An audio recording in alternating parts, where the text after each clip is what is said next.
দুপুরে চিকেন করেছি, ভাবলাম ওই চিকেনে হয়ে যাবে। হঠাৎ মেজদা ফোন করে বলল যে আজকে পূর্ণিমা আসেনি, তা একটু সবজি রান্না করে পাঠাতো। সবজি বলতে আমার ঘরে ভেন্ডি ছিল আর কুমড়ো আর আলু, আর তার সাথে একটু সোয়াবিন দিয়ে দেবো। তাই আমি ভেন্ডিটা দেখো এভাবে কেটে নিয়ে আমি ভেন্ডিটা একটু ভেজে নিচ্ছি।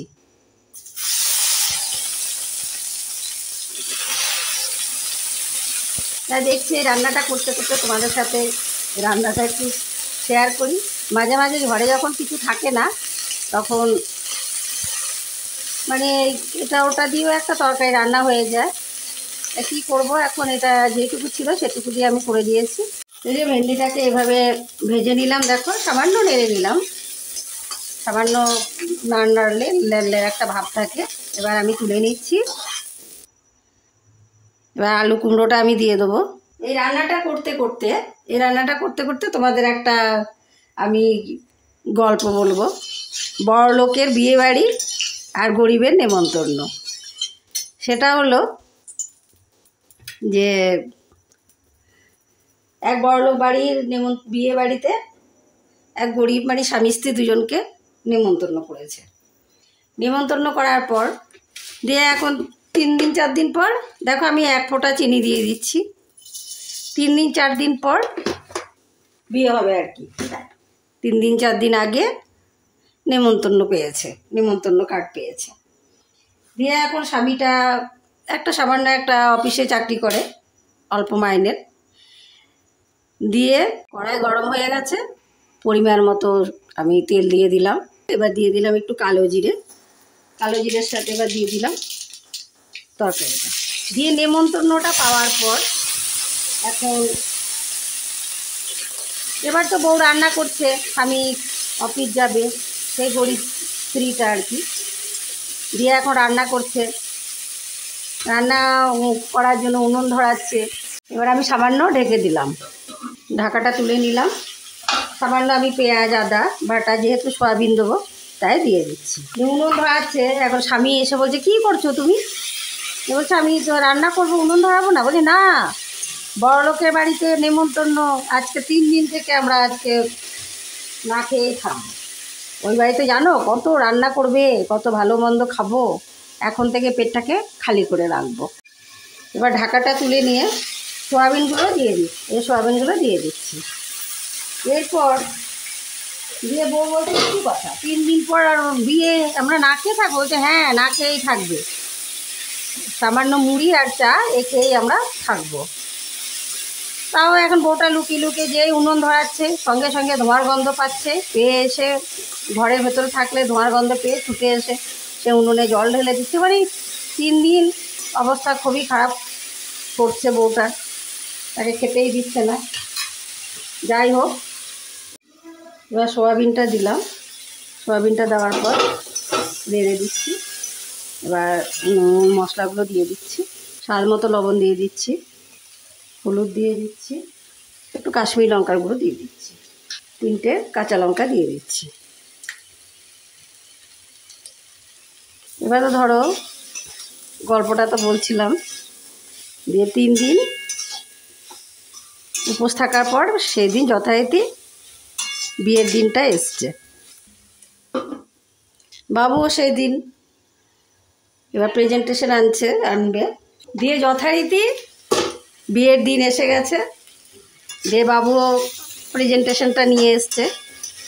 বেশ একবারে ভালো করে বাঁধিয়ে কাগজ দিয়ে ভালো করে মুড়িয়ে টুড়িয়ে নিয়ে এসছে।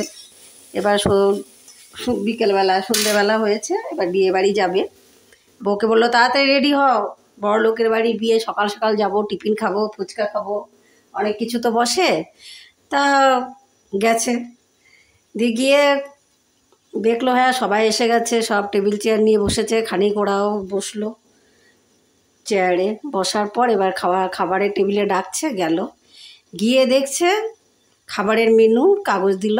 কি দেওয়া হয়েছে, যে চানাচুর আর কিছু ফল কাটা, কিছু মিষ্টি আর কচুরি, এসব মানে বিভিন্ন তেলে ভাজা এসব দিয়েছে, আর অল্প মটন দিয়েছে। যাই হোক, এগুলো দিয়ে এবার খাওয়ার মেনু শেষ।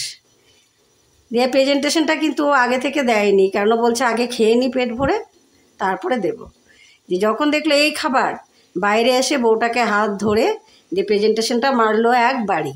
কি ওটা মাটি ও হাঁড়িটাকে ভালো করে কাগজ দিয়ে মুড়িয়ে দিয়ে ও প্রেজেন্টেশনটা নিয়ে গেছিলো। যখন দেখলো খাবার তো জুত মতো হয়নি, ও এবার বাইরে এসে ভেঙে দিল। তাই বলছি, যেমন বড়লোক যারা ওকে নেমন্তন্ন করেছে তারাও মানে যেমন, আর যে খেতে গেছে সেও তেমন, দুজনেরই উপযুক্ত শাস্তি আর কি। এই বলেই তোমাদের গল্পটা শেষ করলাম। কেমন লাগলো কমেন্ট করে জানাবে। এবার দেখো তরকারি কালারটা। এবার আমি দিয়ে দিচ্ছি ভেন্ডিটা, দিয়ে দিচ্ছি। মানে বললাম না, ঘরে কোনো কিছু ছিল না, যা ছিল তাই দিয়ে করছি। তোমরা কমেন্ট করে জানিও কেমন হচ্ছে রান্নাটা।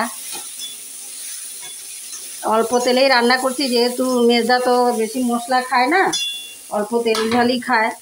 অল্প তেল অল্প মশলা, আর সয়াবিনে একটু পেঁয়াজ রসুন দিতে হবে, না হলে কিন্তু সয়াবিনের একটা যে গন্ধ থাকে সেই গন্ধটা কাটবে না। আমি একটু 2 মিনিট অন্তর অন্তর আমি ঢেকে ঢেকে কষিয়ে নিচ্ছি, আঁচটা কমিয়ে।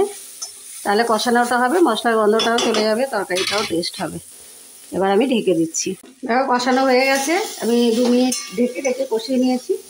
এবার আমি দিয়ে দিচ্ছি জল। একটু মাখা মাখা তরকারি হয় বলে জলটা অল্প দেব। এতে এই জলে সেদ্ধ হয়ে যাবে আর তরকারিটা আমার রেডি হয়ে যাবে। এবার ঢেকে দিচ্ছি। দেখো এবার শুকনো শুকনো হয়ে গেছে। এবার আমি নামিয়ে নেব। রুটি দিয়ে খাবে এই জন্য একটু শুকনো করেছি। এবার আমি গ্যাসটা অফ করে দিলাম। আমি যেভাবে রেসিপিটা খুব তাড়াতাড়ি করে করলাম, তোমরা ঠিক এভাবে করবে, দেখবে দারুণ টেস্টি হবে। এবার মেজদার জন্য আমি তুলে দিচ্ছি।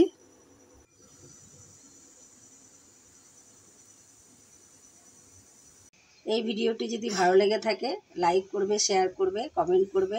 আর কমেন্ট করে মানে তোমাদের কি কি রেসিপি দেখতে চাও আমাকে কমেন্ট করে জানাবে, আমি অবশ্যই দেখানোর চেষ্টা করব। আর এই চ্যানেলটিকে সাবস্ক্রাইব করে দিও, যেন নতুন নতুন রেসিপি তোমরা দেখতে পাও।